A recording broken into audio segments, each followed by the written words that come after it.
প্ৰিয় দৰ্শক, এই শাওণ মাহত অসমৰ কোনকেইটা শিৱ মন্দিৰত কোন সময়ত পূজা কৰিব আপুনি? আনহাতে আপুনি হাতত লৈ যোৱা থালিখনত কি কি দ্ৰব্য নিব লাগিব মহাদেৱৰ বাবে, বা শিৱলিংগত আগবঢ়োৱাৰ সময়ত আপুনি হাতত নিয়া থালিখনত কি কি দ্ৰব্য নিলে আপোনাৰ মনৰ কামনা পূৰ্ণ হ'ব, সকলো কথা এই ভিডিঅ'টোত গম পাব। প্ৰিয় দৰ্শক, শাওণ মাহ মহাদেৱৰ আটাইতকৈ প্ৰিয় মাহ বুলি গণ্য কৰা হয়। এই মাহতে আপুনি শিৱলিংগত জল, গাখীৰ, বেলপাত, ধতুৱা, আকন্দ ফুল, ভাং, চন্দন আদি অৰ্পণ কৰিলে বিশেষ পুণ্যতা লাভ কৰে। কিন্তু অসমৰ কোনটো মন্দিৰত কোন সময়ত পূজা কৰিলে আপুনি সুফল লাভ কৰিব, বা কি কি নৈবেদ্য আপুনি লগত লৈ গ'লে আপুনি সুফল পাব বা আপোনাৰ মনৰ ইচ্ছা পূৰ্ণ হ'ব, সেই সকলো বিষয়ে আমি এই ভিডিঅ'টোত আলোচনা কৰিম। নমস্কাৰ, মোৰ নাম অনন্ত নাথ। আন এক জ্ঞানবৰ্ধক ভিডিঅ'লৈ মই আপোনালোকক স্বাগতম জনাইছো। প্ৰিয় দৰ্শক, প্ৰথমে আমি জানিব লাগিব মহাদেৱক শাওণ মাহত কেনেদৰে পূজা কৰা হয়। ইয়াৰ উপৰিও আপুনি দেখিছে প্ৰতিজন ভক্তই মহাদেৱক শাওণ মাহত বিশেষভাৱে পূজা কৰে, বা প্ৰতিজন ভক্তৰ মনত মহাদেৱৰ মনৰ শক্তি জাগ্ৰত কৰিবলৈ নানা প্ৰাৰ্থনা বা পূজা অৰ্চনা কৰে। কিন্তু সেইসমূহ ভক্তৰ মনৰ কামনা পূৰ্ণ হয়নে? সকলো কথা জানিবলৈ, সকলো কথা বুজি পাবলৈ আপুনি কিছুমান প্ৰশ্ন আপোনাৰ নিজৰ মনতে কৰিব লাগিব, বা এই সকলো কথা জানিবৰ বাবে আপুনি ভিডিঅ'টো শেষলৈকে চাব লাগিব। প্ৰিয় দৰ্শক, বিশেষকৈ অসমত থকা শিৱ মন্দিৰসমূহত আপুনি কোন সময়ত কেতিয়া কেনেদৰে পূজা কৰিলে আপোনাৰ মনৰ কামনা পূৰ্ণ হ'ব, কাৰণ প্ৰতিটো মন্দিৰলৈ নিয়া নৈবেদ্য বা প্ৰসাদৰ পৰিমাণ বা প্ৰসাদসমূহ বেলেগ বেলেগ ধৰণৰ হয়, তেতিয়াহে আপোনাৰ মনৰ কামনাসমূহ পূৰ্ণ হ'ব পাৰে। প্ৰিয় দৰ্শক, শাওণ মাহত ভগৱান শিৱৰ পূজা কৰিবলৈ হলে প্ৰথমেই জানি লওক শাওণ মাহৰ শিৱ পূজা কেনেকৈ বা কেতিয়া আপুনি কৰিব লাগে। অসমৰ পঞ্জিকা অনুসৰি শাওণ মাহৰ সাধাৰণতে জুলাই শেষৰ ফালে বা আগষ্টৰ শেষৰ ফাললৈ থাকে। প্ৰতিদিনে পূজা কৰিব পাৰে, কিন্তু তাৰে বিশেষ শুভ দিন বা সময়সমূহ হ'ল সোমবাৰ।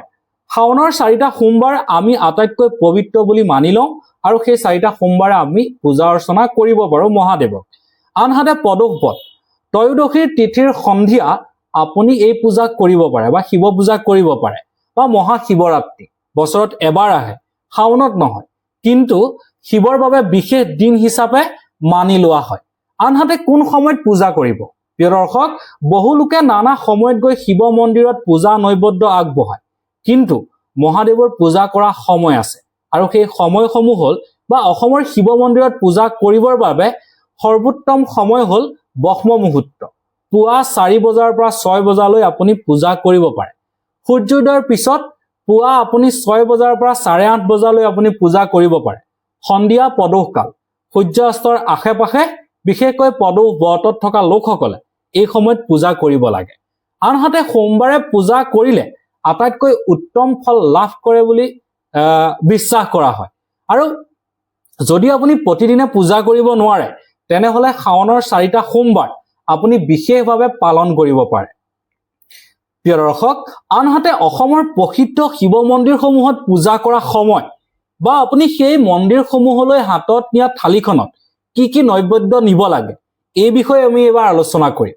কাৰণ অসমত বহু শিৱ মন্দিৰ আছে, আৰু প্ৰতিটো শিৱ মন্দিৰৰ পূজা কৰা পদ্ধতিও সাল সলনি হয়, আৰু ইয়াত যদি আপুনি অলপো ক্ৰুটি কৰে বা অলপো ভুল কৰে, তেতিয়াহ'লে আপোনাৰ মনৰ ইচ্ছা পূৰ্ণ নহ'ব পাৰে। ইয়াৰে প্ৰথমটো মন্দিৰ হ'ল উমানন্দ মন্দিৰ। এই মন্দিৰত আপুনি পুৱা 6 বজাৰ পৰা 8:30 বজালৈ উত্তম সময় বা পূজা কৰাৰ উত্তম সময়। এই সময়ত আপুনি গংগা জল, বিশুদ্ধ জল, বেলপাত, ধূপ, দীপ, নাৰিকল, ফুল, ফল আৰু গাখীৰ আগবঢ়াব পাৰে।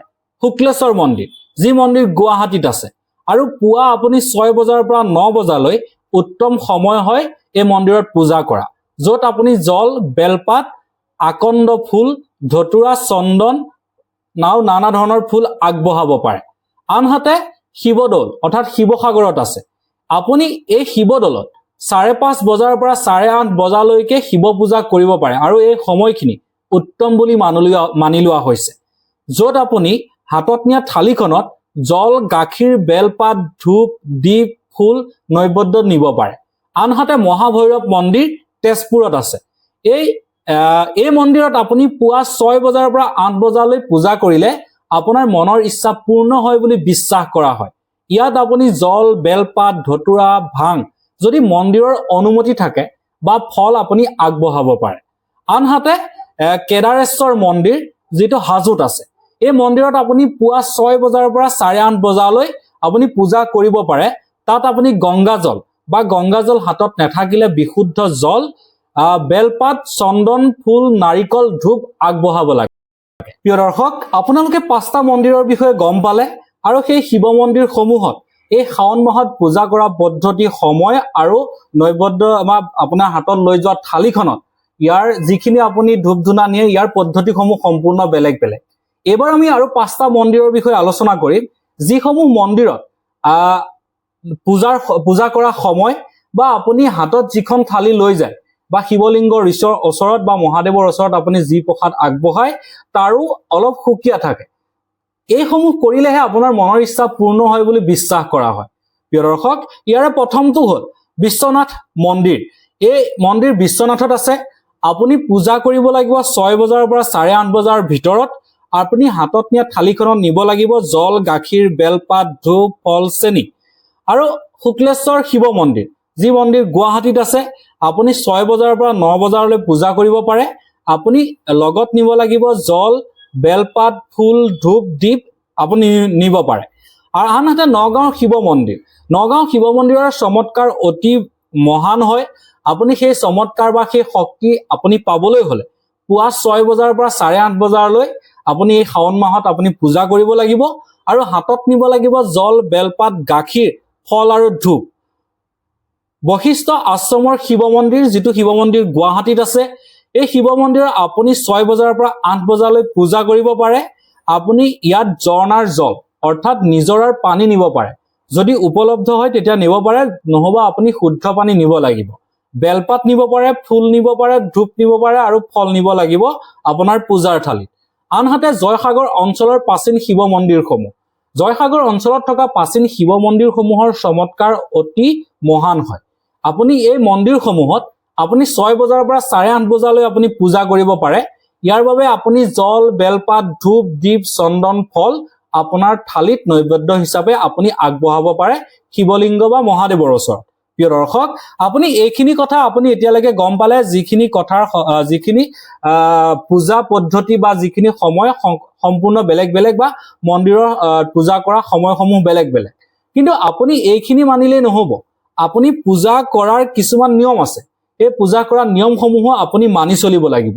এই পূজা কৰা নিয়মসমূহ হ'ল, যেনেকে পুৱা সোনকালে আপুনি স্নান কৰিব লাগিব, পৰিষ্কাৰ বগা বা হালধীয়া কাপোৰ পিন্ধিব লাগিব, শিৱলিংগৰ গংগাজল বা বিশুদ্ধ জল ঢালিব লাগিব, গাখীৰ, দৈ, মৌ, ঘিউ, চেনি, পঞ্চঅমৃত আপুনি অৰ্পণ কৰিব পাৰে।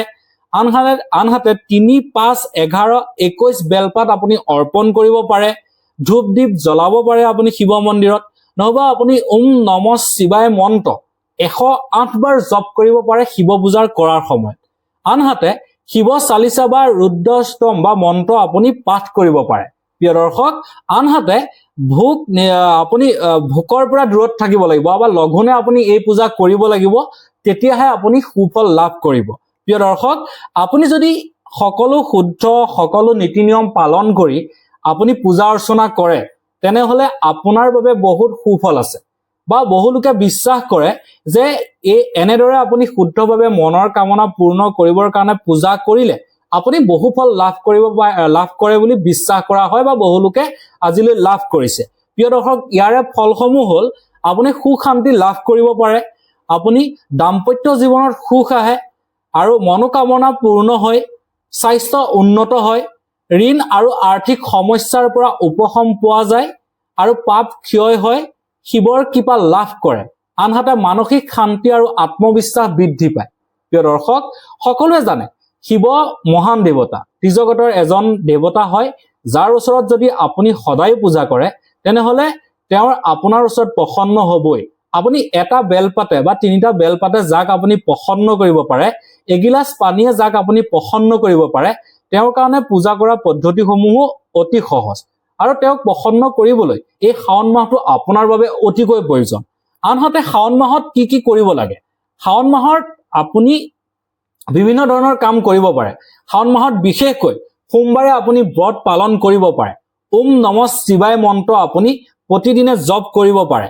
বেলপাত, পানী বা গাখীৰ আপুনি দুখীয়াজনকে হওক বা শিৱলিংগতে হওক বা নানা স্থানত আপুনি অৰ্পণ কৰিব পাৰে বা আপুনি দুখীয়া লোকক দান কৰিব পাৰে। প্ৰিয় দৰ্শক, শিৱপুৰাণৰ বিভিন্ন অধ্যায়ত আপুনি উল্লেখ আছে বা পোৱা যায় যে এই মাহটোত বা শাওণ মাহটোত যদি আপুনি দুখীয়া লোকক বস্ত্ৰ দান কৰে বা দুখীয়াজনক আপুনি এগিলাচ হলেও পানী খুৱাব পাৰিছে, তেতিয়াহ'লে আপোনাৰ তাতকে আৰু জীৱনত সফল কাম একোৱেই নাই।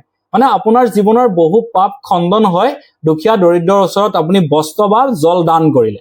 আনহাতে শিৱপুৰাণ বা শিৱ চালিচা আপুনি প্ৰতিদিনে পাঠ কৰিব পাৰে, নিৰামিষ আহাৰ গ্ৰহণ কৰিব পাৰে।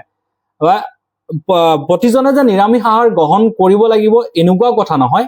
ইচ্ছা অনুসৰি বা মহাদেৱক আপুনি তুষ্ট কৰিবৰ বাবে আপুনি ইচ্ছা অনুসৰি ভক্তসকলে আপোনাৰ নিৰামিষ আহাৰ গ্ৰহণ কৰিব পাৰে। প্ৰিয় দৰ্শক, এই সময়ত বা এই শাওণ মাহত আপুনি কি কি বস্তু খাব নালাগে? আটাইতকৈ ডাঙৰ প্ৰশ্নটো এইটোৱেই। আমাৰ ভক্তসকলে ভুল কৰে, দিনত যদি শিৱ পূজা কৰে ৰাতিলৈ এইখিনি আহাৰ ভক্ষণ কৰে, যাৰ বাবে তেওঁলোকৰ ফলসমূহ দেখা পোৱা নাযায় বা তেওঁলোকে সেই শক্তি উপলব্ধ নকৰে।